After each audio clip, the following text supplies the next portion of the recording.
aquí esta tarde. Bienvenidos a todos. Vamos a comenzar con nuestra reunión. And while we recognize, we've accomplished a lot over the last, it's been over a year already, if you believe it or not. I mean, we started just back in late April, early May. We're well over the year mark. And while the Zoom meetings are super efficient, have been super productive, and have, provided forums for great discussion, great debate, you can't beat what we're doing here today in person, like just the human touch, right? Being able to, smell and taste the food with each other here in person, like that stuff is irreplaceable. So les agradecemos que hayan tomado el tiempo para estar aquí en persona, porque aunque lo que hemos cumplido en este último año en las reuniones de Zoom es muy importante y han sido muy eficientes y muy productivos, no compara estar aquí en persona, en comunidad con uno y el otro, compartiendo esta buena comida y teniendo la oportunidad de compartir nuestros pensamientos y opiniones sobre este trabajo. So thank you for being here and committing for being here in person. I do want to note that we have some friends who had some conflicts and couldn't be here in person. We have Tony Simons. I see we have John Jackson on the Zoom joining us. If you can wave at them, they can see you in the room. Let's welcome our friends. We have Vu as well. Good afternoon to the three of you. Jesse's going to be helping us keep an eye on the chat too. So if they want to speak and come off mute, we'll give them a chance to do so as well. And with that, I want to give Jesse a chance to offer some welcoming remarks too, before we launch into our fun interactive icebreaker, which is going to give us a chance to learn a little bit more about each other on a personal level. So with that, let's welcome Jesse. Thank you. Okay. Okay.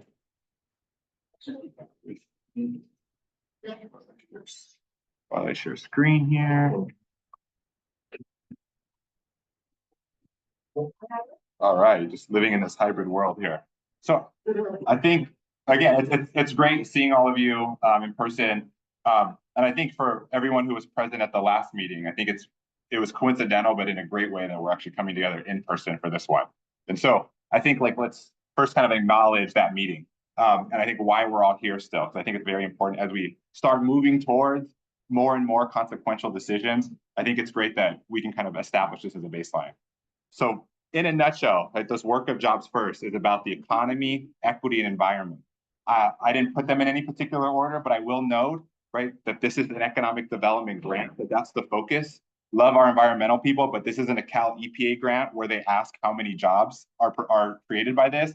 This is an economic development grant where we have to seriously show where the equity and where the environmental impact is.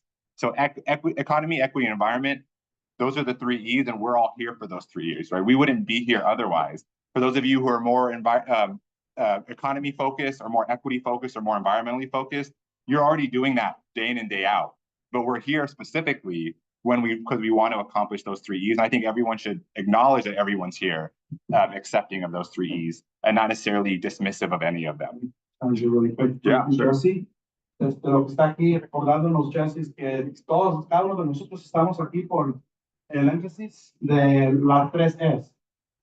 En inglés por 3 E's, pero en español, el medio ambiente, la economía y la igualdad. Y que la equidad de social y económica del condado de Orange County. Y hay que mantener ese enfoque en el trabajo que viene, el trabajo que hemos hecho y asegurar que esas 3 E's sigan viviendo el trabajo que estamos haciendo colectivamente. And then moving on, because it's the 3 E's, right? This work is rarely done. This in this room is unprecedented. This whole initiative throughout the state is unprecedented. So there's an easy playbook that we're following here, that we're all passionate about these things, but because these things at times can be at tension, that's why we're coming together working on these challenges. So it was never going to be smooth sailing from the beginning. Este trabajo nunca iba a ser fácil. Este trabajo iba a ser difícil desde el principio y no hay un manual anteriormente proveído que nos enseñe cómo hacer este trabajo con este grupo de gente de diferentes sectores, diferentes intereses, diferentes geografías. Entonces hay que reconocer que este trabajo desde el principio iba a tener sus momentos difíciles y eso está bien, es okay. Pero eso es lo que requiere el trabajo, eso es lo innovador, lo nuevo de este proceso que están haciendo en otras 12 regiones del estado. That's the point of this program. We knew it was going to be busy, like Jesse said from the start. pero hay que mantener la unión, reconociendo que iba a estar difícil y que vamos a trabajar juntos para llegar a un punto donde podamos tener acuerdo en el plan que vamos a proveer para el Estado y el plan que se va a usar para recaudar fondos para implementar las estrategias de ustedes. I think as we move forward on when we talk about scoring rubric or some sort of criteria guidelines, when we talk about project selection, when things could, I mean, very obviously be tense when we make those decisions, let's focus on the few things. One is let's focus on the what and the why, like what we like or don't like and why we don't like it. There's not really about the person or the group of people who are coming up with those ideas, right? There is no they and us in this. We are collaborative. We're going to have disagreements. We have a democratic process where we can express how we want to proceed, but there still is a dynamic. It's not there's two camps here, or there's five camps here. There's five different delegations. We're all coming together based on these treaties. Hay que recordarnos que aquí no hay un proceso colectivo de ellos y ellas contra nosotros, que aquí estamos unidos, somos una colectiva, estamos aquí juntos, reconociendo que va a haber desacuerdos, va a haber debate, pero al final del día tenemos que llegar a un acuerdo que nos beneficie a todos, como una colectiva, como una región, porque acuérdense que están compitiendo ustedes para recursos con otras 12 regiones.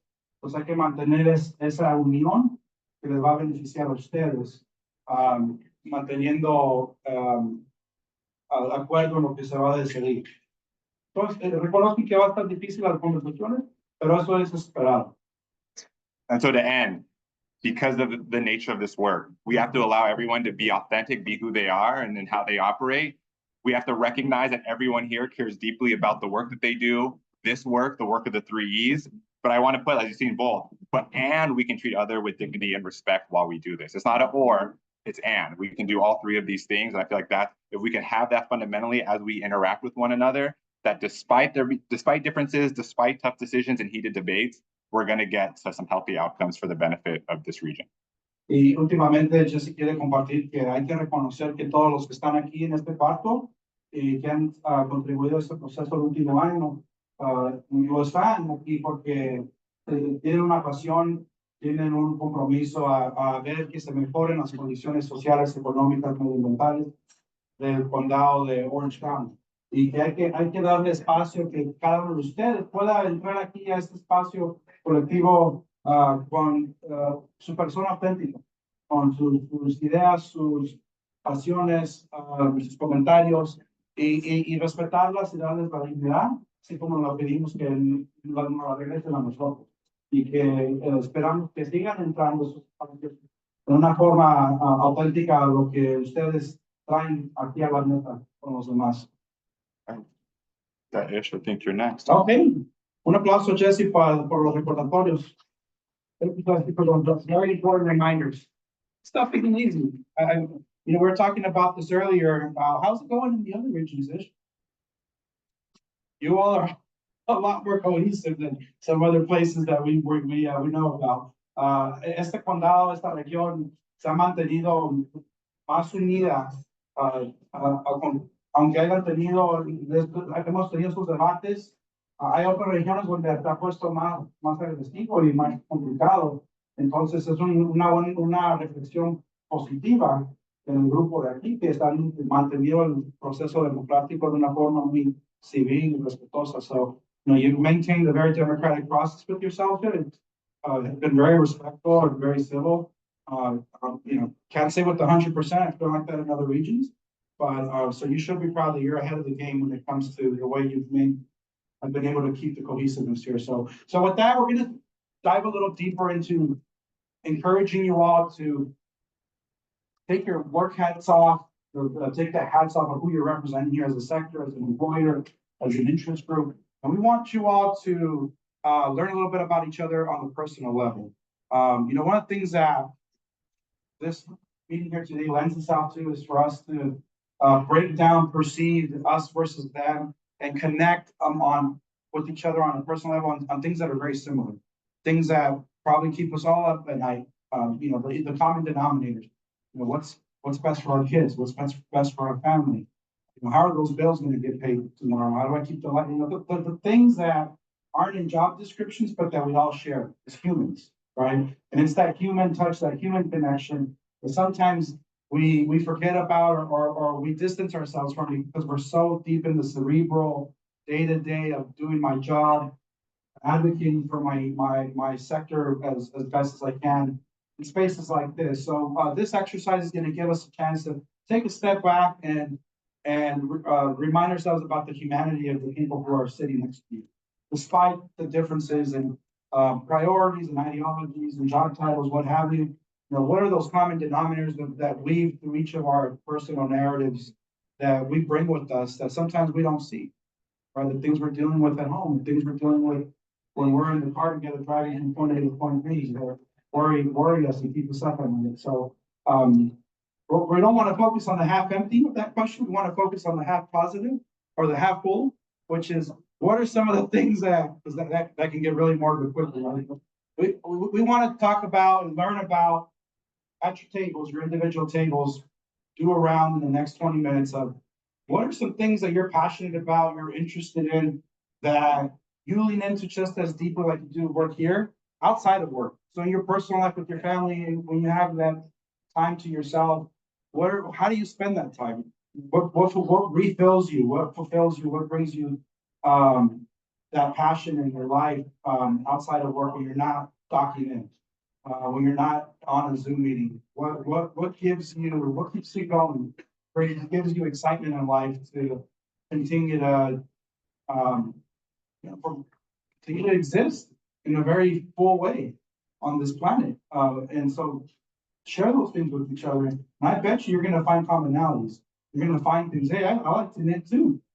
Or hey, I love traveling as well. Or I really love that restaurant. You've got to go check it out. Right. And it's those kind of connections that we want to foster in the next 20 minutes so that you all find those points of commonality outside of these spaces and encourage one another to keep those through lines to each other during these meetings and outside of these meetings, right? Because this project will have its timelines and its deadlines, but you all will continue to live and operate in Orange County. And being able to know what makes each of you tick, what gives each of you passion are those points of connection that will survive for years to come, right? So take the next 20 minutes at about 12:40 or so. I'm sorry, at 12, let's call it 12:35. I'll do a round robin to each table. And one of you will assign one person at your table to share some of the things that they heard about people's interests and passions from the rest of the group. So decide what the person is. Spend the next few minutes sharing amongst each other. What are those areas of interest and passion on that personal level? Por traducir, está hablando tiempo. Pero para los demás, vamos a tomar tiempo para compartir un poco de lo personal, cuáles son sus intereses, sus pasiones a nivel personal en sus mesas, compartan entre ustedes y después va a haber un representante que ustedes van a designar de cada mesa, que les voy a dar un minuto para compartir a las 12:35. Vamos a, Yeah, and for our friends on Zoom, they can do it. if you could just share what you'd like to share with the group here about your passions, your interests. We'll give you some time to share as well. So 12:35, I'll be coming around your tables. Thank you. Awesome. You wanna?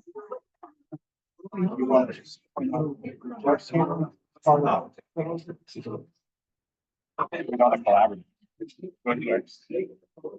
For the collaborative, so he wanted something to make. So yeah, I need to.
So John, are you working on stuff?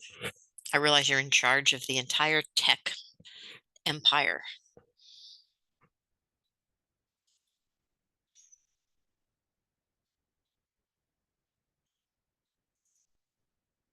Can you hear me?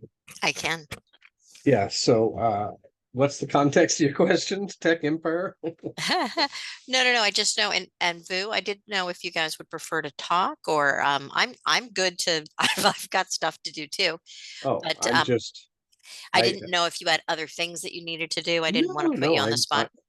I'm grateful that they allowed me to join by Zoom. I have COVID. Oh, And I'm so sorry. yeah, it's my second time. So Oh, so you're yeah. not actually in the room. I actually thought you were the tech person because when I first came on, I saw Jesse and you, and I Yeah. couldn't quite see your background. So I Yeah. thought you were in charge of all of our Zoom account. Oh, so no, yeah. So I'm with Cal State Fullerton. Oh, okay. And so I head up the Center for Entrepreneurship, and I'm a professor in the classrooms. Oh, wonderful. So I retired a couple of years ago from the legislature, and the committee that I was the chief consultant with was Jobs, Economic Development, and the Economy. And so we did business issues and entrepreneurship. Quirk Silva was the chair for, I think, about 4 years, maybe 3 years. Yeah, lovely lady. I love her. Yeah. Yeah, she was really it was good. So I was with the committee for 17 years, and we had some great chairs. Very cool. So are we sharing our personal interests? Is that the purpose right now? Yeah. Sure. I see you're into rescue. You know, yes. Okay. So I'm a lifelong horseman, and we typically have 4 or 5 horses at a time, which has no makes no sense other than they're beautiful creatures. And my daughter rides every day. She's 31. She rides every day, multiple horses. So that's how I'm able to justify it. And then my wife is the daughter of a vet, grew up working in a emergency pet clinic, and so we have a great affinity for dogs and cats, particularly those that get abandoned or surrendered late in life. It's such a tragedy that somebody has a dog and the dog gets old. Well, the dog's got health issues, and then people take them to the pound. They surrender them, they abandon them. It's just horrible. So we have 4 dogs right now. And I'll keep on talking. So my wife, who had cats all her life, decided, oh, let's help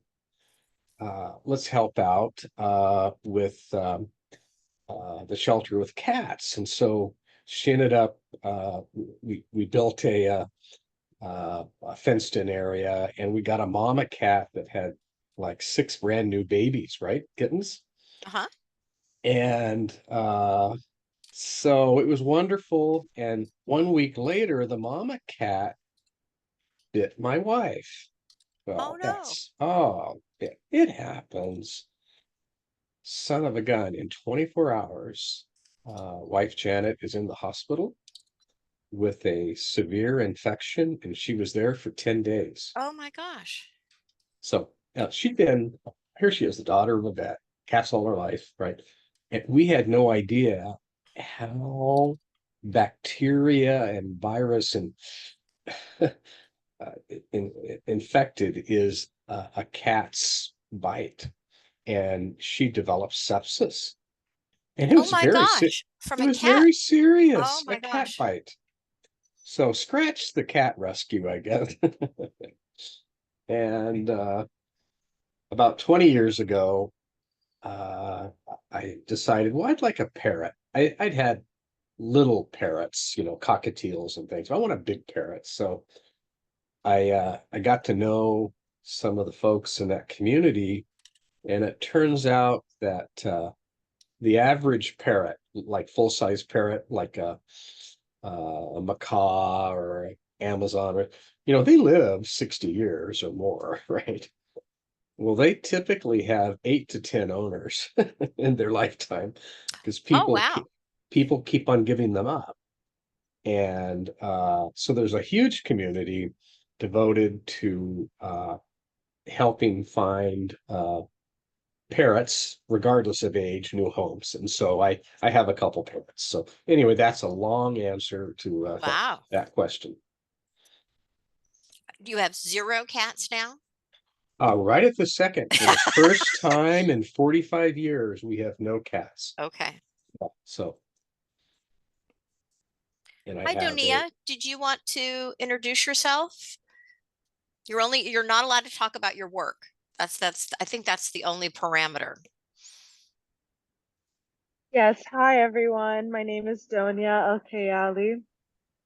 I am an HRTC member. You said I'm not allowed to talk about my work. I can't say what I do. Well, it's not my rules. That what they wanted got us it. to just spend some time to do the icebreaker is just to introduce ourselves, but not at a career or professional level, but our the things that are Interest. exactly. Cool. Well, I love puzzles. And I like to hike, and I'm a podcast junkie. So it's a little bit about me, What kind and of I'm happy to be podcast do you here. like? What kind of podcast do you like? True crime. Oh, wow. Okay. Yeah. Like I said, I love puzzles, so puzzles, riddles, all of that. So yeah, that stuff fascinates me. When someone says anything that- podcast, excuse me, do they mean video or video and audio? I was So I think some podcasts, like, they have YouTube channels and stuff like that, so there are videos, but the podcasts that I listen to are just audios. I okay. just listened to it on the podcast app that comes already installed on the iPhone, and there's like you can subscribe to certain channels for free and get to listen to those podcasts. So I just throw a interesting podcast on and go on a hike, go on a walk, even while I'm at work, just throw a podcast on. And I feel like I used to like really be into music a lot, and now I feel like I never listen to music anymore. Any drive, even if it's a 5-minute drive, it's throw on a podcast. Oh yeah, Very cool. it's nice to be here. Nice to meet you all. And so when are you going to start your own podcast, your own true crime podcast? Does that interest you at all? I don't think I have what it takes. I don't think I have the the voice for it. I like listening to it and coming up with like theories of my own. That's the part that I like more than me saying a story. Well, your voice is good. You have a good lower range. You should maybe think about that. Oh, thanks. Maybe I will. And Vu, do you want to introduce yourself? I'm not sure. I think you're driving, so if it's helpful, you can just talk. Yeah, I'm sorry. Yeah, I'm driving. That's why. Okay. Hi, everyone. My interest is like most of my time, like I go gym and hang out with my kid. Music is like once a while, and my passion is the same thing. Most of the time, I spend time with my kid. Other than that, just work. Do you have one child? Is that a boy or a girl? I have 3. I have one Oh, 3. Okay. It's gonna turn 18 in September. My second one is my 17, and my son is 8. Well, 3 kids And my will older keep one, you busy. yeah, my older one, she right now, she in 3rd year of college right now. Oh, wow. Yeah, Nice work, she's Dad. only so I got bad news. They hang around a while. Yes, I have three in their 30s, and to some extent they're all on the payroll still. So Well, that's because you have horses. So it could be part of the reason.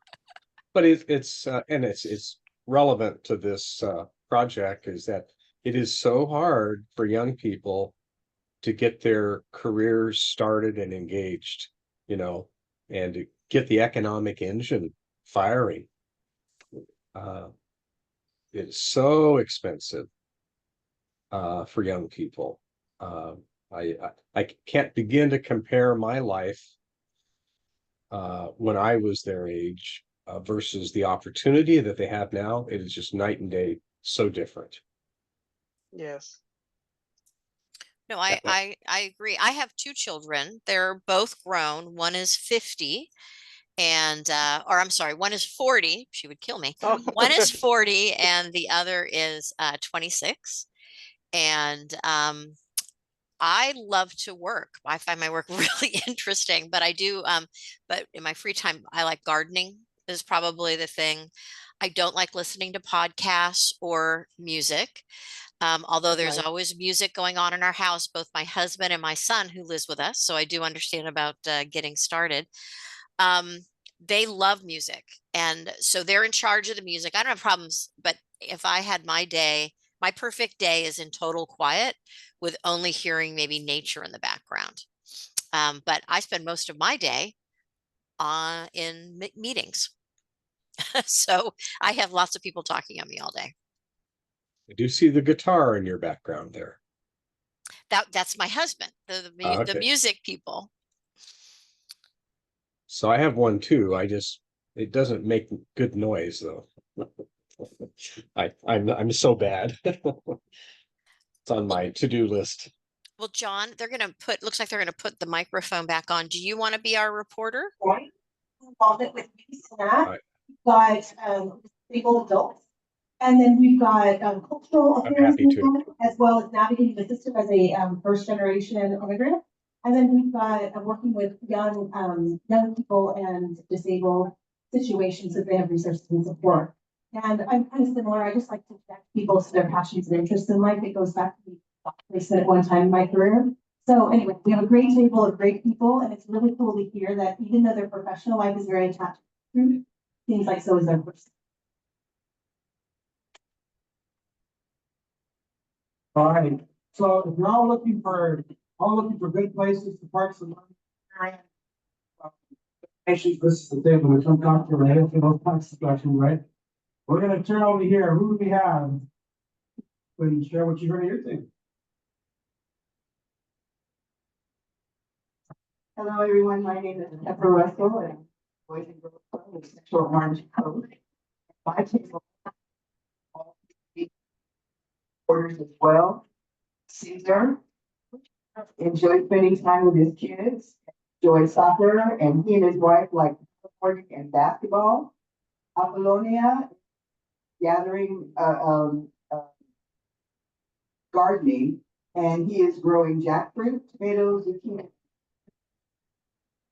Linda loves community service, getting people out to vote. He also enjoys watching soccer and basketball. I happen to know that her family has a history of being farmers. They have a yard and deep state tomatoes and work, and she swears up and down she does not have.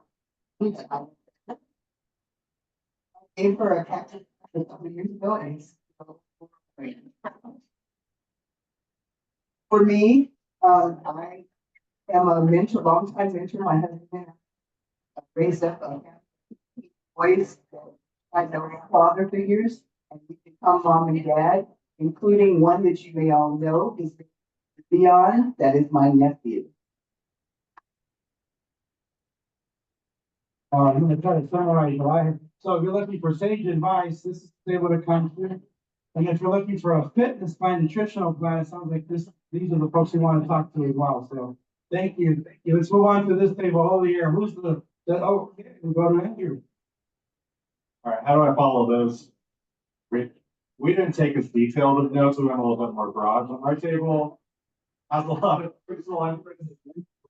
Taking care of kids, cooking, parenting as a whole, learning new languages, tinkering with tech, a lot of hobbies in this group. Jewelry making, appreciating our cultural heritage, learning, working within.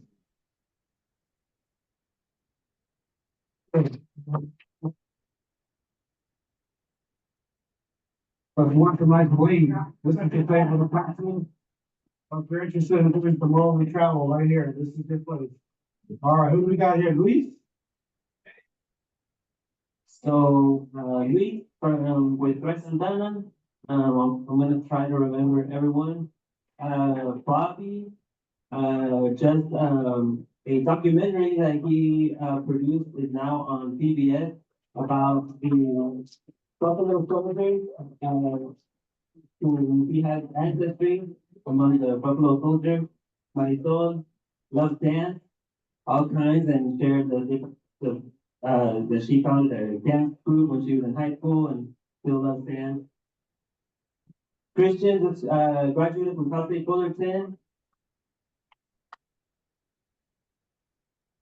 And he's here with his mom, Maria, who's representing communities in San Juan Capistrano who often get overlooked and who are fighting for housing that is affordable. Aplausos, aplausos. Mayra likes to spend time with family, and I think that was it. And I am part of a community radio project with other community groups that realize that we need platforms to tell the story of all of the community work that happens that we never hear about. Candace loves her work, and so her work is a small part of who she is, but she believes in living life to the fullest and doing all of it.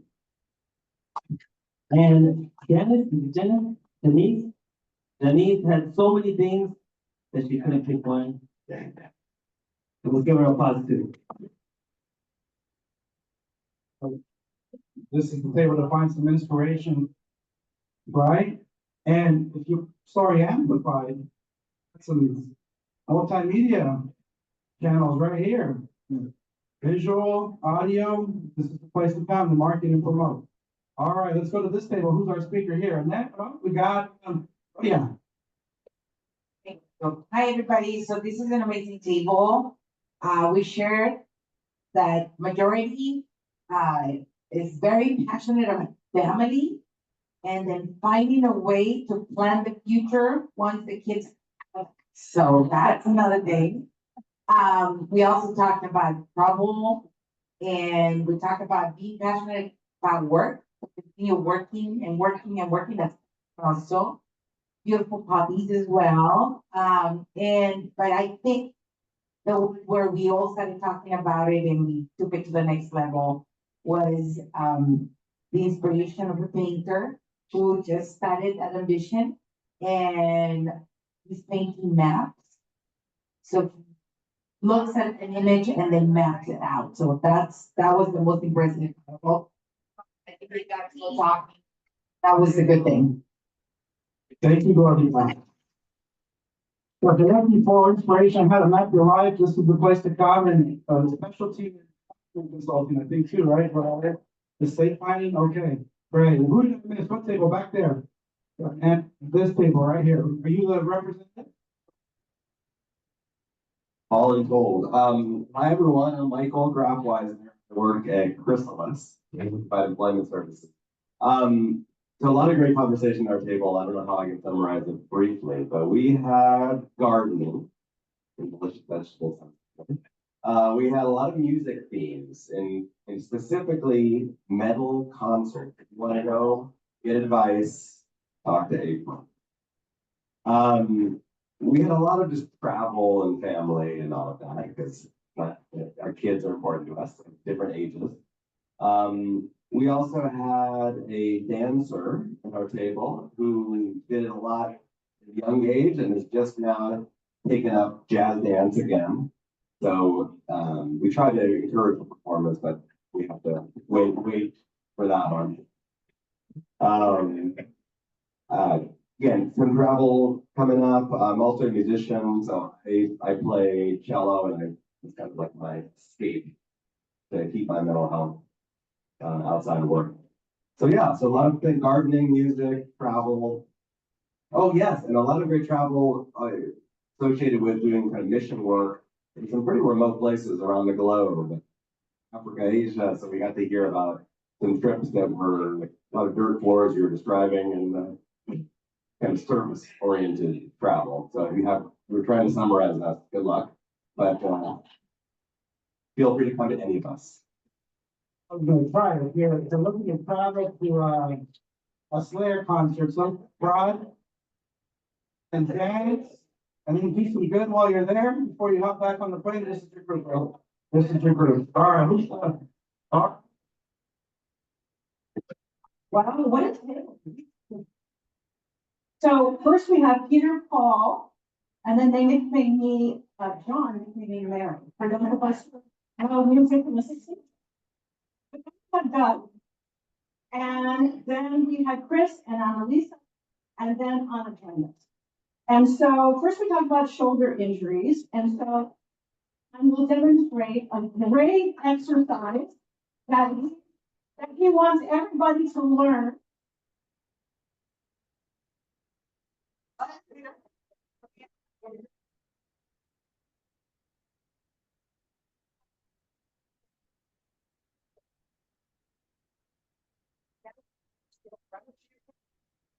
All the way straight up on your shoulder. Good. Shoulder.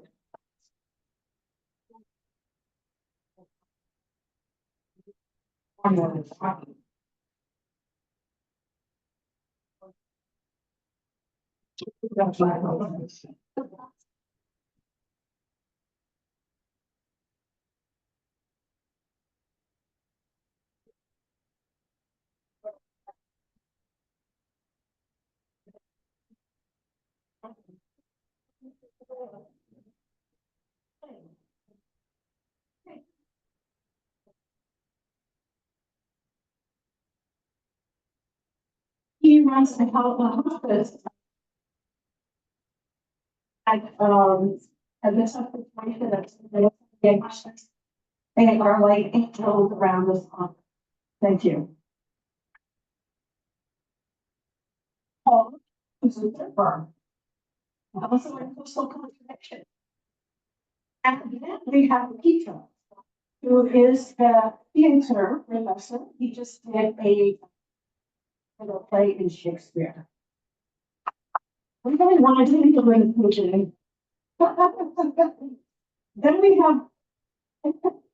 have Doug, who says he hates dealing with Lisa, who puts up his phone and does marketing during the weekend. And then we have Chris, who does ice hockey. And that's what I'm Then we've got Annalisa, who is a new mom of a 1-year-old. And is now doing yoga. And then we have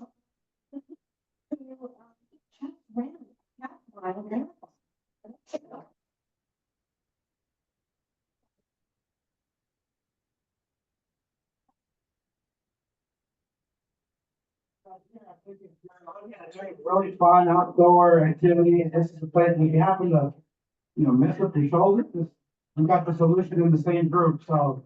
Go have fun, we got providers Jerry Spency, tell us what this doing there with the group, we want to give them a chance. Tony or can you try talking into that and see if it works? So anyone whoever's reporting out, JJ. So I was going to report. Yes, sir. Is it my turn? We can hear you, yes. We can hear you. Okay, this might work. Go for it, JJ. All right. So hey everybody, I'm JJ from Cal State Fullerton, and we have a small but mighty remote group. Vu Feng on the line is a devoted family man, very proud of his kids, and he occasionally likes to run away and work out in the gym. Danya Kayali, she has a special skill and interest, and that is solving crimes and puzzles and problems. And she always seems to have a puzzle going at any point in time. And she particularly likes true crime podcasts.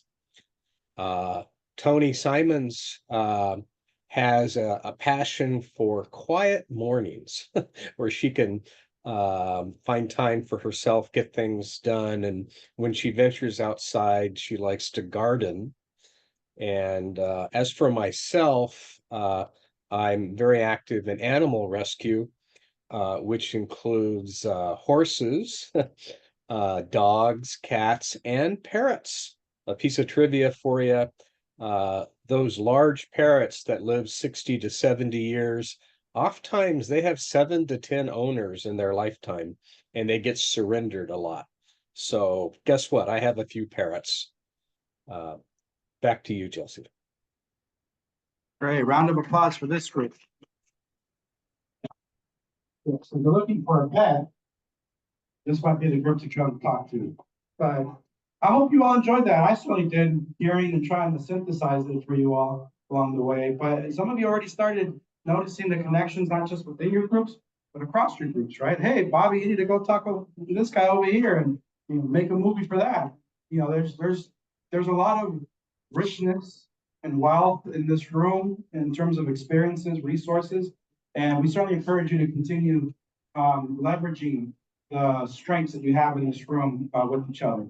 So thank you again for indulging us in that fun exercise. I hope you use it for future meetings on your own initiatives and other work. But at this point, I want to turn the floor over to one of our friends that's part of this group, Mayra Chavez. Mayra is going to come talk to us. Yeah, round of applause for Mayra as we next way up. Going to come give an update from the philanthropic sector. Like we've done with meetings past that have been in person in Irvine. I think you all had a chance to hear from the K through 16 collaborative. We had members of our community who came and talked about this work from the perspective of the Indigenous collaborative members. And so today we give a chance for the philanthropic sector to have a voice through Mayra's presentation. And so Mayra is going to talk to us for the next 15 minutes or so about what's going on in your field. So welcome. Feel free to use either one of the mics if you want to walk through that. Okay. Thank you. Hello, everyone. Can you hear me okay? Awesome. So today I was asked to give a brief overview of the Orange County Community Foundation and the work that we're doing in the workforce space.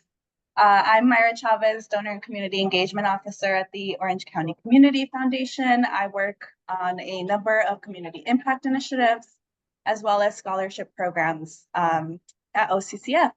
And I'm a part of this Jobs First Collaborative, it representing the Community Impact Initiative for our Workforce Development Program, as well as serving as a OCCF serves as a co-lead with Orange County grant makers, and Taryn actually just stepped out. But we are co-leading in the philanthropic sector with Taryn Palumbo at Orange County grant makers, and our role is to stay updated on what's going on with SERF, participate as part of the collaborative, and be able to give updates to the philanthropic community for engagement once we're ready to bring on some projects here, which I'm excited about. That's coming up later this summer, it sounds like. Sure. Thank you.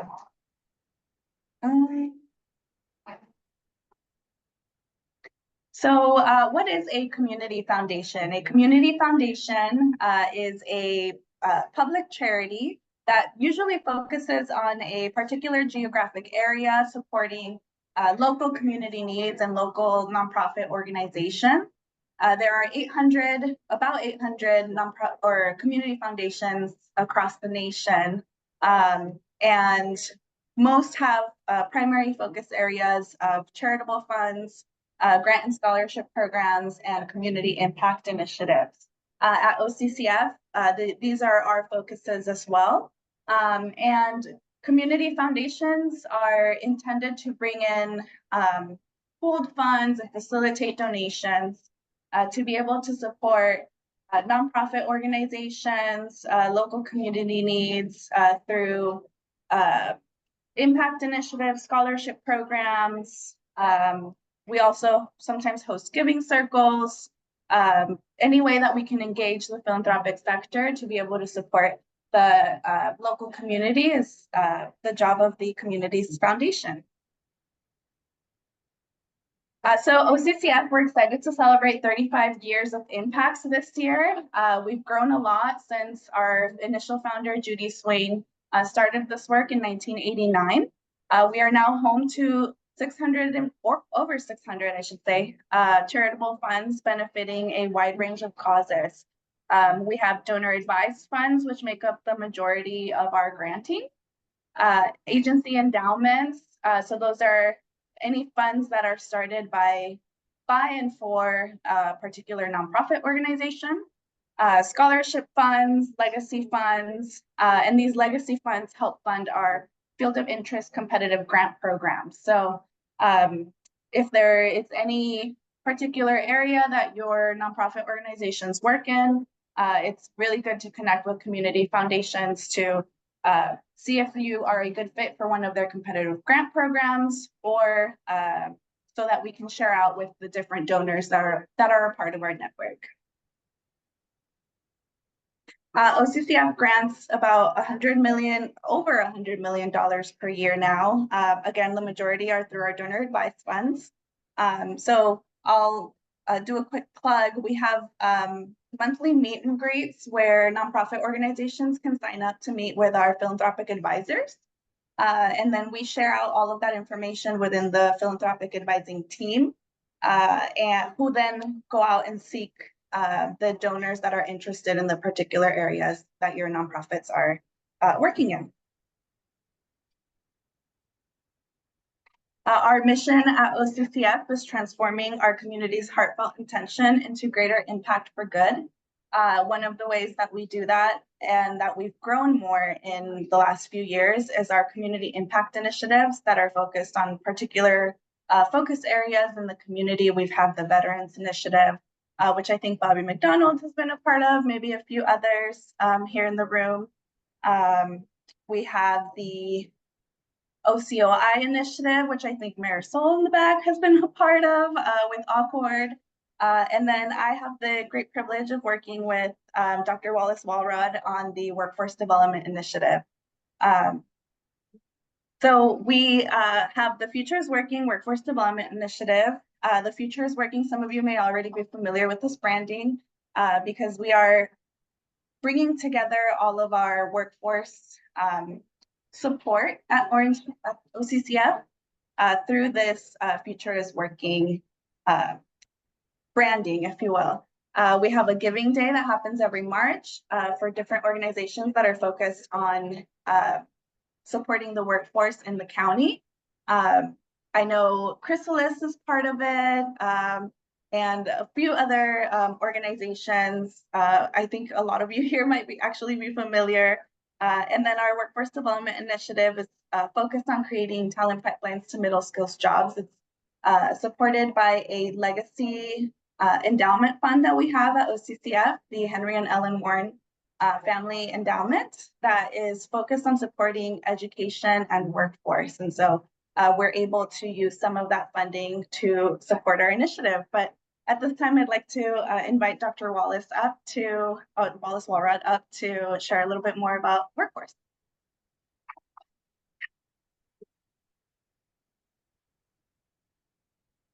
Thank you, Myra. Can everybody hear me? Okay, so I have the privilege and pleasure of working with Myra on this initiative. I think it's been about 4 years now that we've done this. And the original funding came from a legacy donor fund, but that has catalyzed other investment in this initiative. James Irvine Foundation is a supporter, as is the Nicholas Endowment. And then also there's a new fund, what's the name, Myra, that Randy Draper is in? Promising Futures, that Randy Draper, a longtime OCCF donor, has stood up to kind of come in alongside of us, because the funding that we have been sort of administering has some guidelines around it, but This one, I think Randy's is a little bit more broad, so it's kind of a real nice complement to what we've been doing. So here's, we are focused with the Warren Family Fund on middle skill jobs. So those are jobs that are greater than a high school degree, but less than a 4-year degree. So we're mostly granting to community colleges, ROPs, et cetera. And here are the kind of areas that we focus on.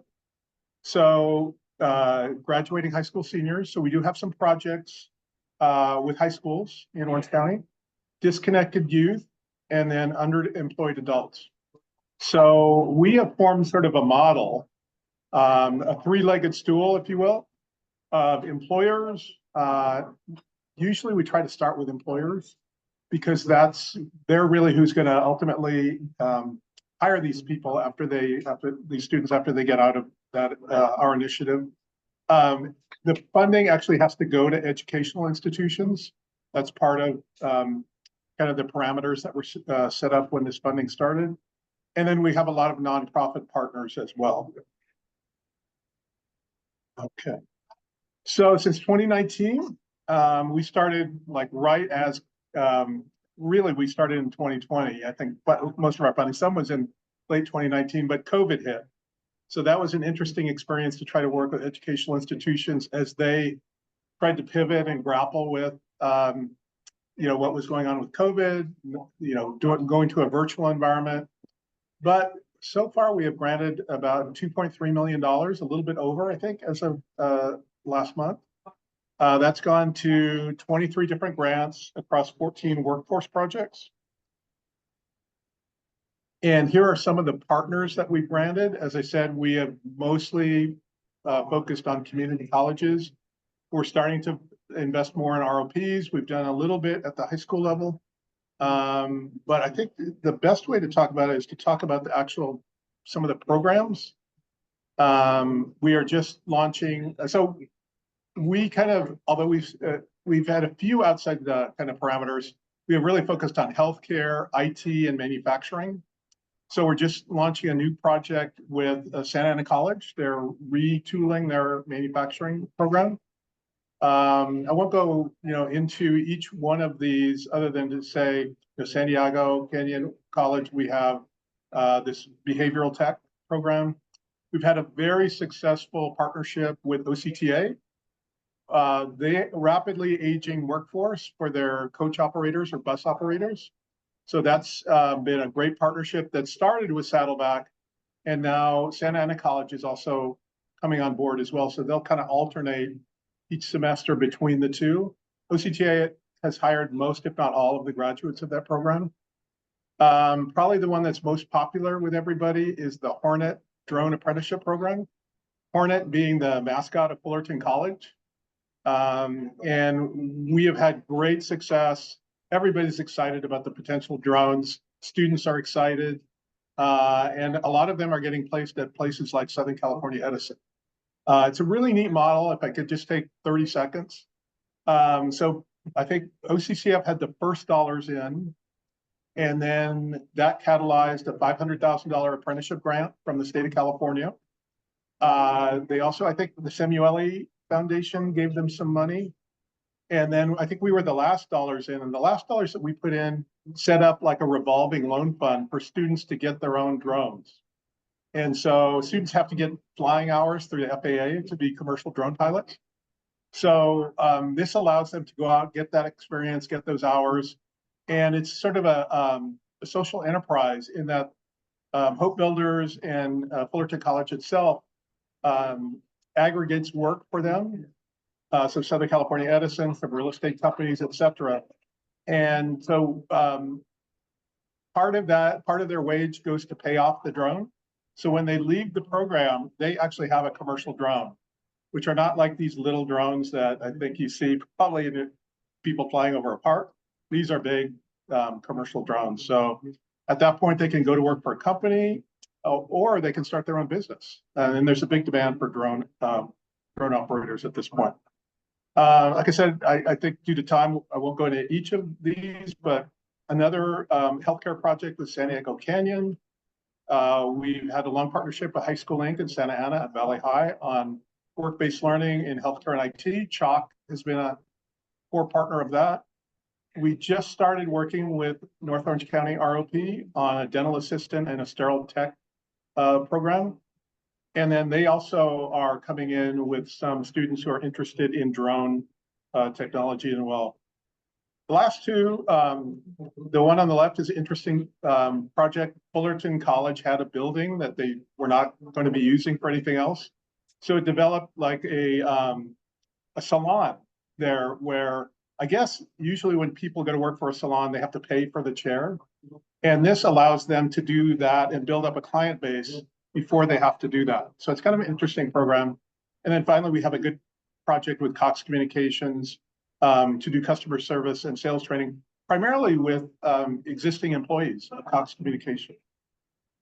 So with that, I don't know, Myra, if you want to come back up. Here's our contact info. It's such a great pleasure to work with Myra on this initiative. And I don't know if there's any questions, but any final words? Well, I will just quickly add that we fund different projects at different stages. So sometimes we'll get a project that comes to us as in the planning stages. So we'll have a planning grant out of the Workforce Development Initiative for that. And then that same project, for example, that goes through a planning grant can then receive implementation funding for up to 3 years afterwards. So we do both funding or planning and implementation grant funding out of the initiative. I forgot that. Yeah. Thank you very much. So I don't know if there's any questions or okay. Thanks, everyone. Oh, question. We do have shirts. Thank you for the excellent presentation. My name is Nate from Full Corazon Santa Ana. I was curious to know when might be the next, you said there's a monthly meeting of funders. When might the next one be? Not necessarily meeting of funders, but you can sign up for the meet and greets through OCCF. That will allow you to meet with our group of philanthropic advisors there. Other questions? Other questions from the group? Oh, I see. There's another hand up. Oh, anybody back here? Oh, adelante. Sí, me interesa saber, por ejemplo, qué tanto ha participado la comunidad. Por ejemplo, yo estoy estudiando en Centennial y no soy parte del Colegio de Santana, pero qué tanta respuesta ha habido, digamos, de la comunidad de programas. The question from Apolonio is, what sort of demand have you seen for these programs from community residents like yourself who is taking a course in Centennial High School, who's tied to one of the colleges that thinks on Atlanta College for adult learning. What sort of demand are you seeing in the county from residents like him? That's a great question. So part of the three-pronged model, and I forget if you went into it, Wallace, is including the educational institutions that would receive the grant funding.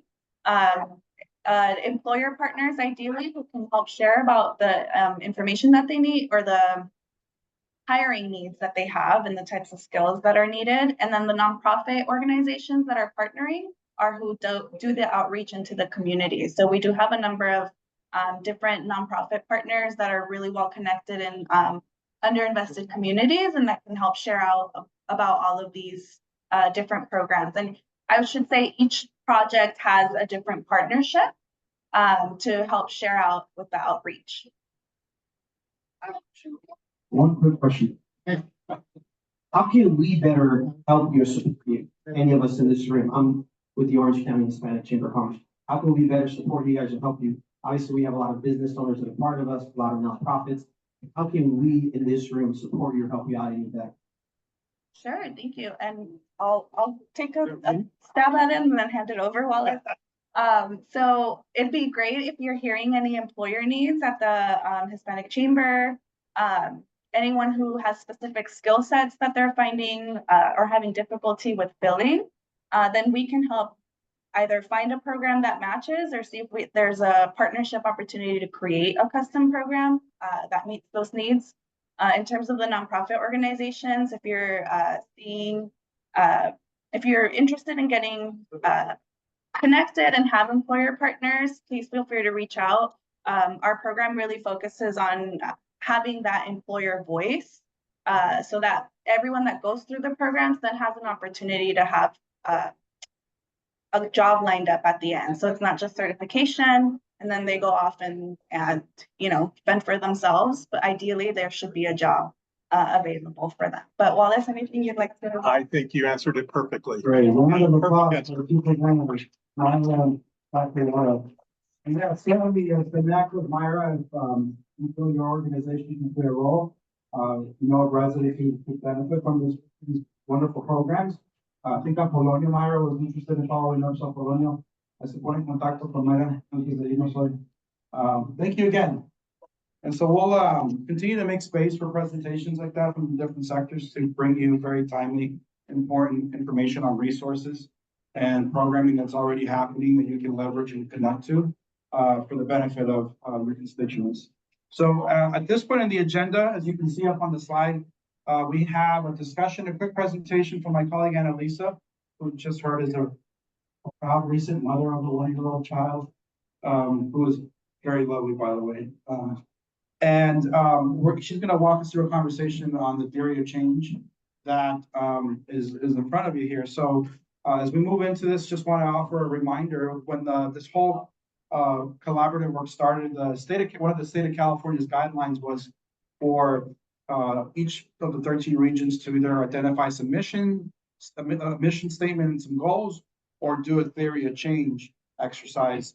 Early on in the effort, the group here decided that it was going to opt for the theory of change exercise. And in the last several months, several of your colleagues, many of who are in the room here today and online, have been participating in a subcommittee to help inform the advancement of the theory of change and refine this document and for the purposes of including it in the final regional plan part 2, which we're all working towards in the end of August. So the reason why it's an action item today is because it does need to be offered to the research team and the team that's working on the plan to embed this into that final document that has the August deadline. And so before I turn it over to Annalisa, just want to remind the group a little bit on the process for action and voting today. The item will be introduced through Annalisa, who will walk us through a presentation. We'll then move into a series of questions that people have about the item.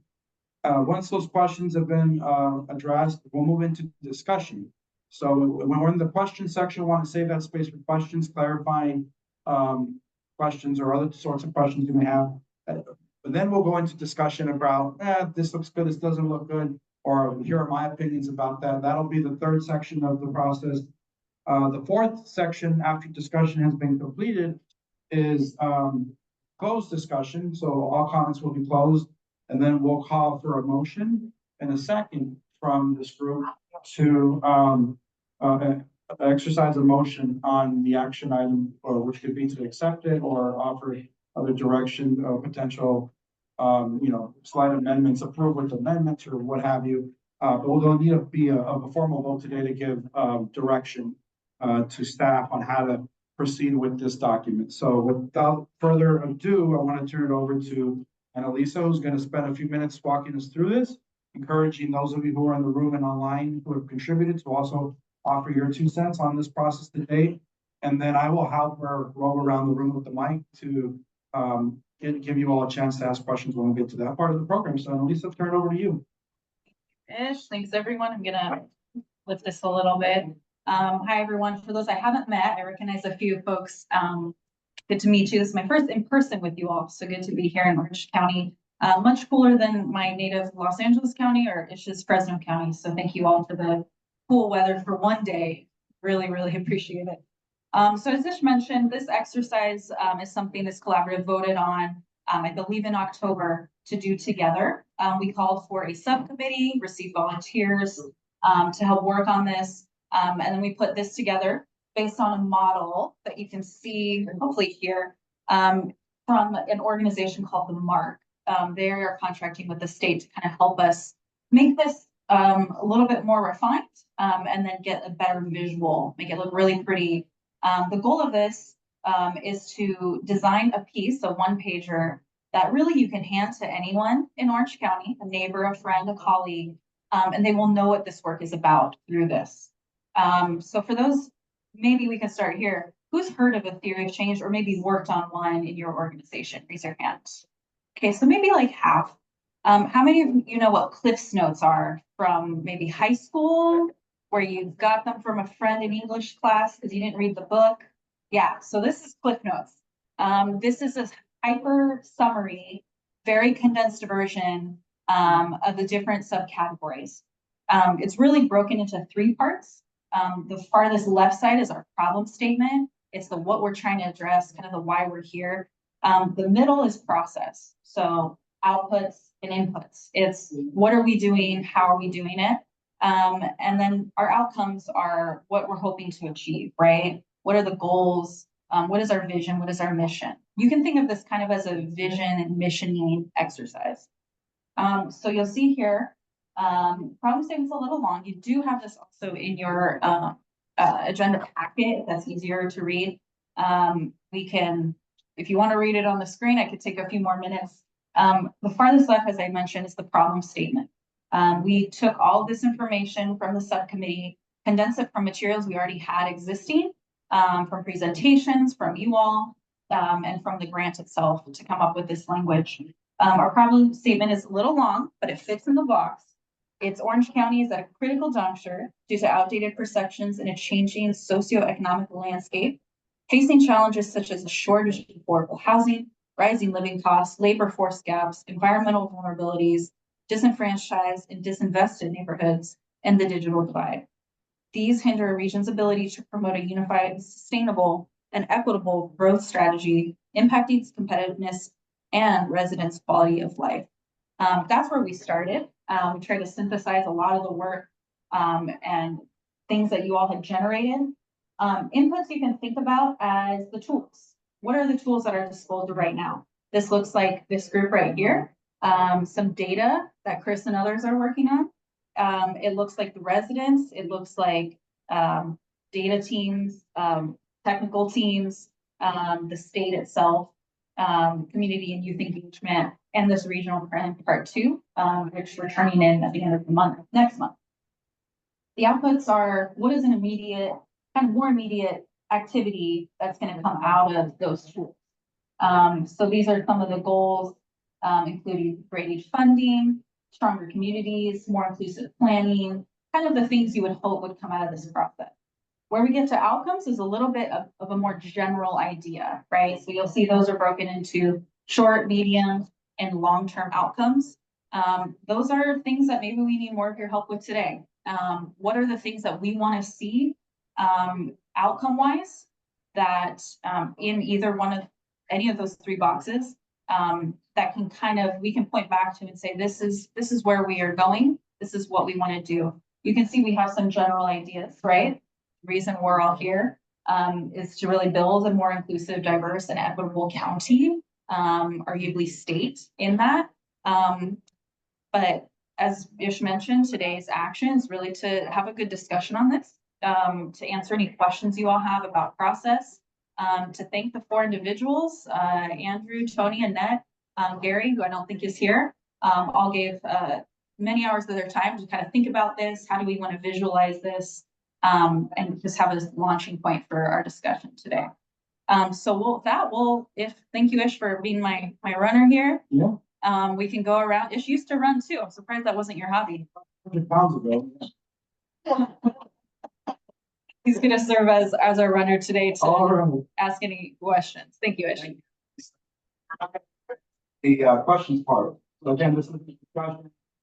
On about this, for more clarifying questions or questions you have about the process, the content that Lisa just delivered, questions to your peers, the 4 that were participating as part of this open. Any questions? Let's open it up to questions. So Linda first. Okay, here we go. Thank you. Just some clarifications. When the term stronger communities we all have a different concept of what a stronger community might look like. Sure. So I was curious, if someone could clarify that. Also, that create or hold a space for deeper engagement and long-term relationships. Again, I'm not sure I'm understanding. I think I understand the concept, not what the practical reality would be. And the third thing was, I think I understand what graded funding means, but if you could just explain it, I'd appreciate it. Yeah, absolutely. And at least I can help you with that third final, and then maybe you can do the first two, but the braided funding would be an array of funding sources. So from philanthropy, the sort of funds that Myra and her team administer, federal, state funding, federal funding, state funding, funding from local county agencies, all leveraging each other, potentially as a capital stack for a specific project or strategy coming out of this work. So it's a multitude of sources, not putting all your eggs in one basket, but looking to various sources across the funding spectrum to be able to draw down resources. And I would say resources both on inside your county boundaries and also outside of your county boundaries. And I think those outside dollars are the more potentially exciting and lucrative new dollars you can introduce to Orange County. So looking at both inside and outside for those various sources. Thanks, Linda, for your questions. I'll try to remember in turn, but if you didn't, if there's something else, let me know. I think where we could work on this, the staff, is clarify some of this language. You all will get to see this one more time. We'll find another word for braided, maybe integrated, diverse is maybe a way to go there. Leverage too is important in that, to make sure that it's not just, as I just mentioned, one basket we're looking at. As for your comment, stronger communities, I think we can refine that too, because you're right. A lot of us have different ideas of what that is, what that means. If there's recommendations from this group, we are, recording this, recording comments. Maria's helping me with that. So if you have particular suggestions for wording, we can take some of that. Catherine, did you have a word or you have a question? Okay. Include in your stronger communities logo. Where is the whole point of attracting youth and young families into Orange County? Because I think we're missing a very significant piece. And so I don't know if that is specific or if it's integrated someplace, but as you know, this is an aging county, and if we don't bring young people and attract young families to the county, we're headed into a tough situation. Great, thank you, Catherine. I would actually expand on that. We say add the word retain, right? Reduce your brain drain and retain your young families and young professionals. So retain and attract, certainly. Just my 2 cents on work, I would actually recommend placement for this element. Could be a potential outcome, right, that you would want to see as a result of all this work, is that there's a strategy around retention and attraction of the people that you're going to. I think maybe if folks are good with it, we can change stronger communities to thriving communities. We do talk later about what that is, right? We're talking about the tenets of really why we're here: inclusive, diverse, equitable, and resilient economy, right? So that's kind of our cornerstone, our final long-term outcome that we're all, most of our careers, right, are all headed toward. But I think we can change that out if that works. And did you have a third point? Yeah, I think that's, we can refine that too to mean really this group, right? This idea of cross-sector stakeholders who are meeting together to discuss this, to leverage change. So that's the idea there. If folks have particular suggestions, happy to integrate them. Yeah, go ahead. I was just gonna say that some of this feels a little unclear, and I think that it might be helpful if the outcomes are measurable metrics, right? So that they're very clear what we're trying to achieve through measurable metrics.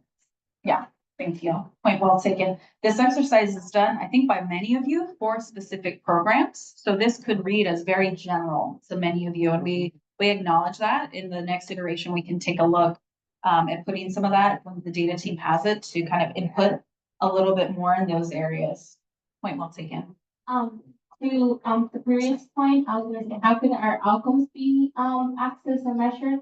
And then we could commit to having a direct report afterwards, when we see that the implementation, the inputs and the outputs are coming in. We could commit to having a report of putting those components together and see if we, if the, collaborative carry out the good stuff. Absolutely. I think the state will help us with that, right? In the implementation phase of this project and how we held true. This is really this wasn't a specific requirement of the state. It's really an opportunity for us to think about this together and really have this as a tool, right? When we're talking to people about this work, to have folks have an idea of what's happening. Point well taken on it.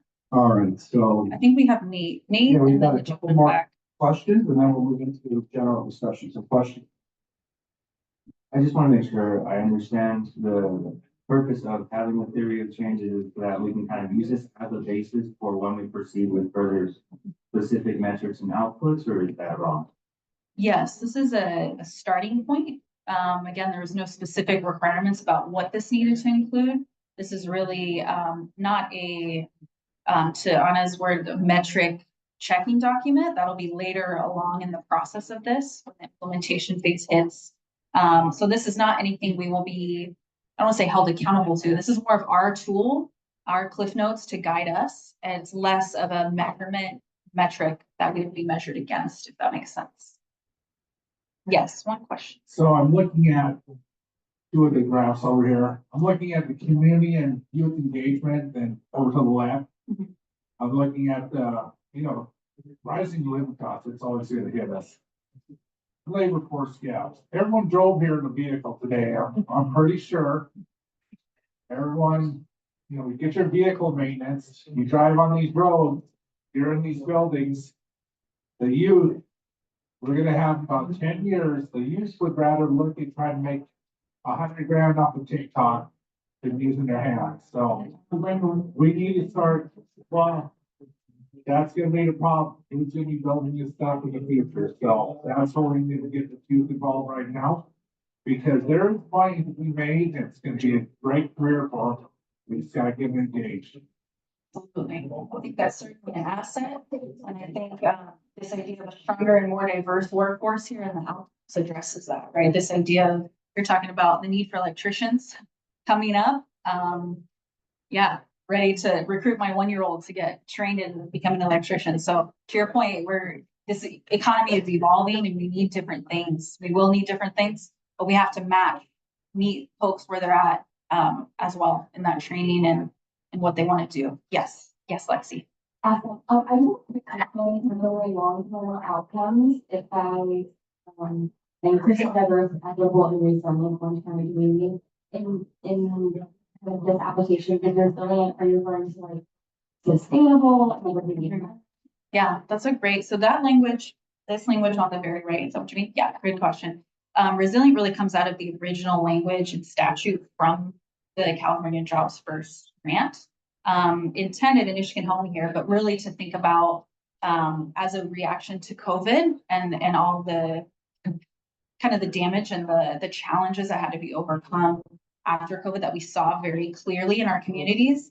That's what resilient is trying to meet. So we're not just talking about rebuilding workforce or rebuilding the economy. We're talking about doing it in a way that more integrated and is a bit less prone to disaster. If that makes sense. And just with that, and that makes perfect sense to me. And I know it's stated in the goals, and I'm definitely getting into suggestions here. But we can talk about, having building a sustainable Orange County, that is like one of the pillars that we discussed, like also to the requirement. I think it would be wonderful if we could add that language around like sustainability or specifically call out climate under those long-term outcomes. Yeah.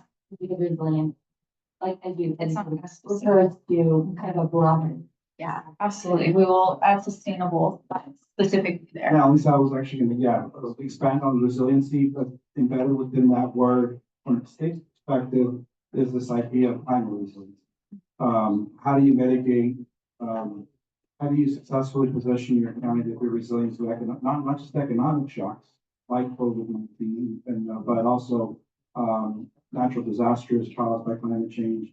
So that also takes into account sustainability. But I think agree that we probably want to make it more explicit. It's a little separate too, like sustainability is a little different. Yeah. Desiree.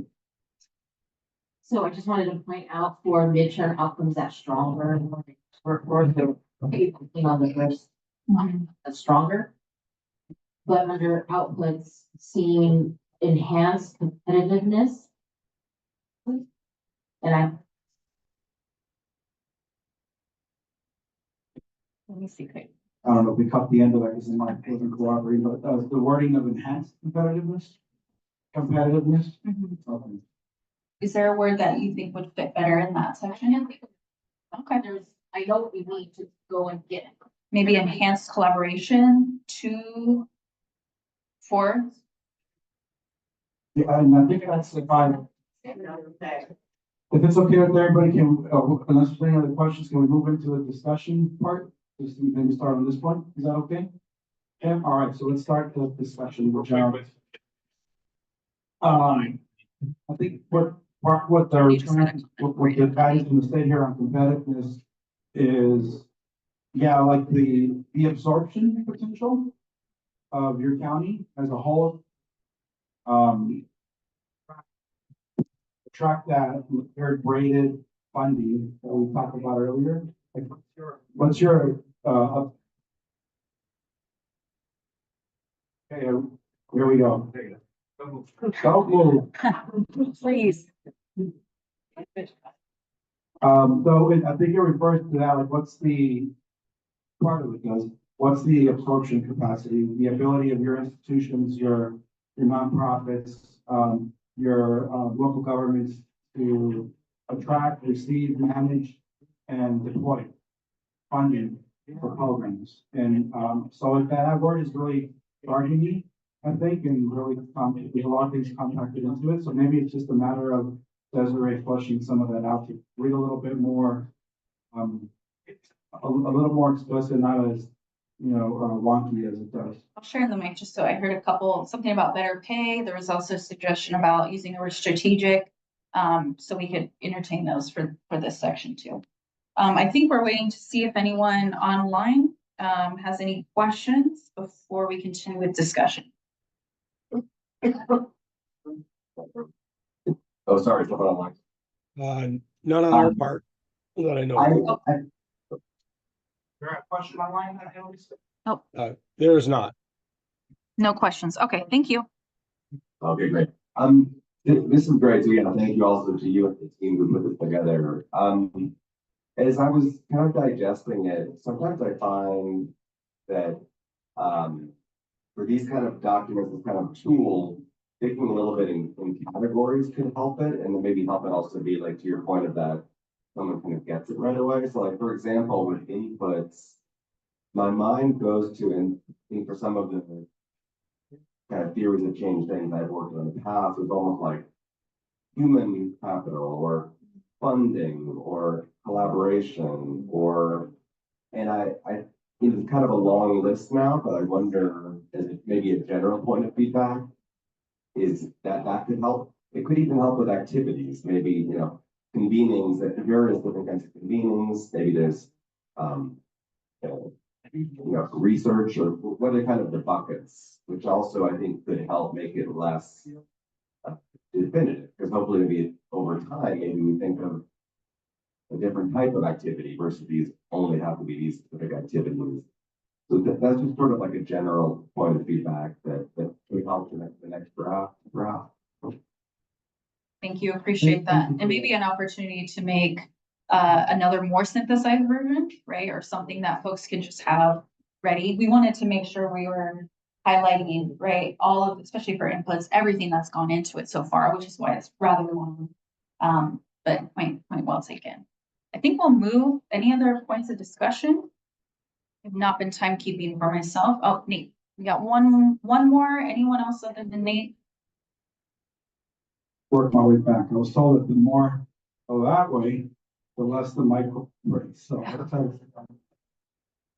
thanks. So I had a chance to read this ahead of the meeting today and took some notes here. So in reviewing, one factor I think that needs highlighting is the output that Linda made mention of, which was create or hold space for deeper engagement and long-term relationships. I think one big aspect that's missing from this entire thing is the aspect of culture and identity for individuals. Because, you know, while at first one might think, what does that have to do with economics? I think a huge factor for a lot of disinvested communities of Orange County is integrating American norms and practices into valuable yet ultimately get disrespected as modes of existence, which a person might bring from other places. For example, in many immigrant communities, environmentalism is already practiced without being named as such, whether it's a mother washing and reusing single-use containers for food that she purchases from the grocery store, or a man fixing a piece of landscaping equipment that he purchased secondhand at Goodwill.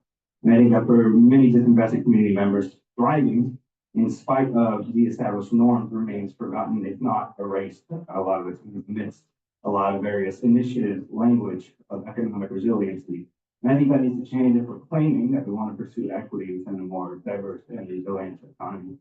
Thanks, Nate. We'll make sure that's included, either some phrasing, I think you mentioned cultural identity, honoring. We'll make sure that that's also included in here before the final iteration. Great, thank you. And you actually struck a chord because you were reading over here. That sounds like my dad. He buys stuff at yards with broken and worthless. Yeah. To try to fix it. So thank you for sharing that. Duly noted. This is a comment about the short-term outcomes box, which says address high-level issues identified in the regional plan. I think it will be really helpful for all of us to be more specific about that. What are those maybe I'm getting ahead of myself here. Maybe we're going to do that in a later step, but I think again, the more specificity we can put into this. What are those issues? And then how are we going to address them? That'll also help with the next two boxes. Get that all ties together. Peter. Thank you, Peter. I saw a hand up here, Desiree. There you go.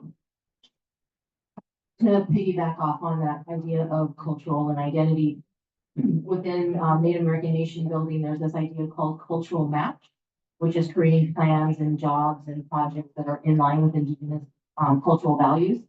So that's one of the terms that's out there to explain what. That's helpful. Very helpful. Thank you.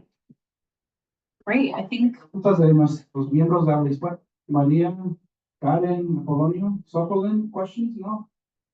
¿Gustan hacer un comentario sobre este proceso? No se sientan obligados, pues. ¿Tú quieres compartir algo? Creo que es importante, para muchos, el lenguaje es un poco menos técnico, tal vez, o no sé si por lo menos creo yo que es importante tal vez que sea un poco de educarnos, o de entender un poco. Estoy muy de acuerdo que es importante clarificar para poder estar de acuerdo. Creo que es lo que de esta reunión, que podamos estar de acuerdo, porque de alguna forma esto nos va a afectar bien o mal si no lo hacemos correctamente. Entonces hay que buscar la manera de llegar a un acuerdo y hacerlo mejor por eso. Estamos en diferentes. I think Apolonio raises a good point that a lot of this language is very wonky technical, and his suggestion of making it more, for lack of a better phrase, more layman, more for the average person who doesn't dabble in the stuff day to day would be helpful. To help level set for everyone in the room. So that's one piece of feedback, and then I want to just reiterate the importance of what we're talking about here generally today about keeping this group unified on a common path, committed to finding agreement on this document and the whole process as a whole to really maximize this year plus worth of work for something positive for the county. So he's adding his 2 cents for them. Question over here, comment, sorry. And then Lisa, while I'm moving around, can you do a quick time check just to make sure?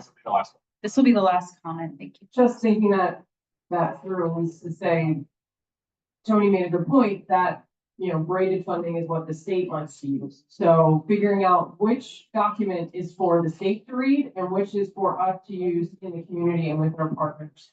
To say, it is a very different, Apollonia, good point to say this is a very different speech. Yeah. Different words. We don't talk like this to our community partners, our business partners, our nonprofit partners, but we do speak these words to the state and the people that are reading these grant requests. Yeah. So who is this document for, I think in that way. You both bring up a very good point. This is for you all, right? So we will change this, not make it wonky, because the state is not the audience really, right? The audience is you all. So just to conclude here, and first of all, round of applause, and we should thank you so much. But just to bring this back, I was sort of sidebarring with Jesse for a couple seconds to do a time check, and then we thought maybe a vote is premature on this. Maybe what we need to do is take all the input gathered here today, which by the way, excellent. This is exactly why we wanted to put it on the agenda, and bring back a new draft with those amendments, comments embedded, and then postpone the action item to an upcoming future virtual meeting. How do folks feel about that? Okay, well, take the applause, yes. So with that, I'm actually going to turn it over to Jesse. Thank you. To walk us through the next part of the agenda.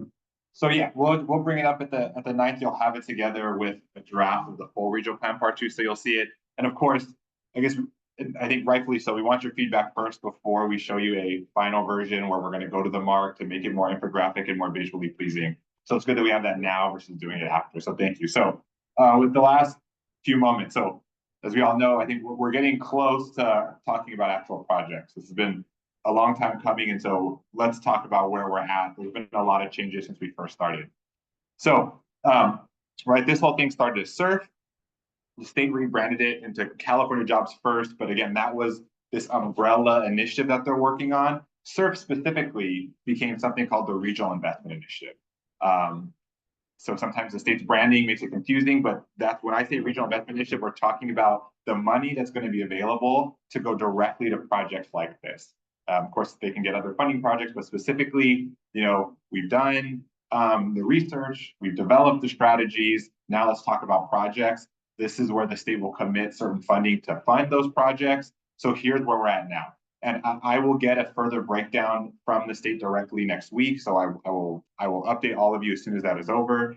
But there's approximately $50 million available come November to fund projects competitively. This is statewide. So given the state budget, we've already talked about this, the amount of dollars for implementation has gone down. And because they opened up catalyst funding, which is what we're going to start with as soon as we're done with this, there's already about $14 million in Orange County to continue this work, $9 million specifically for activities for projects.